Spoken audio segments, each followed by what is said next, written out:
Well, heat and haze continue to be a part of our forecast heading into this July weekend. Taking a look at our downtown Boise Grove tower cam, triple digits currently right now, and you can see all of that haze being caused by those eastern Oregon wildfires. Let's take a look at that map. As you can see, a lot is being produced. You see the Cow Valley fire already producing some pretty dense smoke. You can see the Lone Rock fire. You can even see the Falls fire producing some smoke. But take a look at this over the next couple of hours. You can see all of that dense smoke covering the state of Oregon. Luckily, Idaho becomes a bit unscathed in all of this. Unfortunately, the Treasure Valley is going to see a little bit of an impact right here. You see that moderate just over the top of our region, but you can see all of that dense smoke.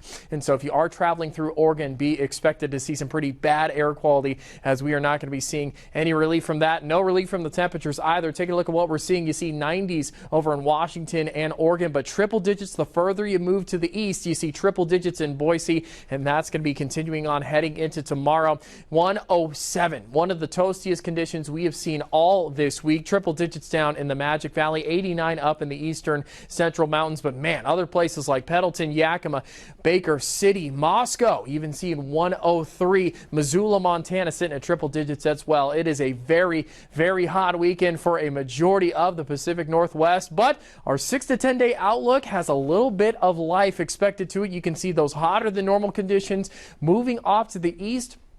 Idaho is going to be sitting in a nice band right here, where we're actually going to see some normal temperatures for this time of year, and then the cooler than normal conditions are moving in, and so we'll keep an eye out for it as August rolls into the Treasure Valley and into the Gem State, because we might actually see some cooler temperatures making their way over here. But in the meantime, heat exhaustion, always a big part of the story when temperatures are this high. So make sure, if you're feeling dizzy, if you've got heavy sweating, nausea, or weakness, find some shade. Make sure to drink plenty of water. I was on the Boise River earlier today, and staying cool was important. So I made sure to dip into the water a little bit because the temperatures were real toasty. I made sure to stay hydrated out there as well, because I wouldn't want heat exhaustion to turn into heat stroke.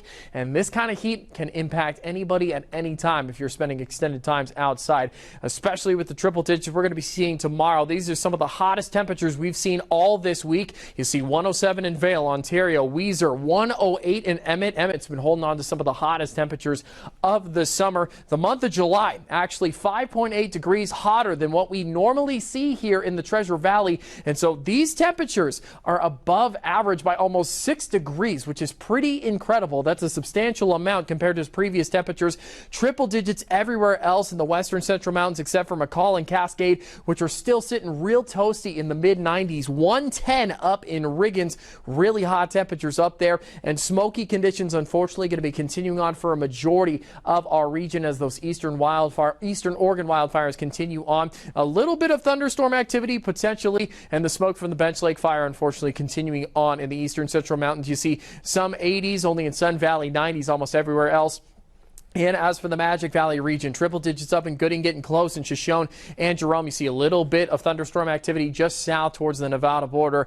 94 in Burley. Toasty temperatures are going to continue on. Like I mentioned, tomorrow 107 expected to be the high, and you can see all of that smoke, and it's not going to be letting up. Before we get to those temperatures, you see smoky days continuing on into next Friday, and we can't predict out that far into Saturday, but with all of the wildfire activity that's going on, smoke and haze unfortunately are going to be a part of our forecast. Temperatures real toasty to start out your week. 106, 105, continuing 106 on Wednesday, but then a little bit of relief is on the way. You see Friday, next Friday, sitting at 95, and the next weekend 94. So be careful during this weekend because temperatures are going to be hot, but hold on, because next weekend might be a little nicer.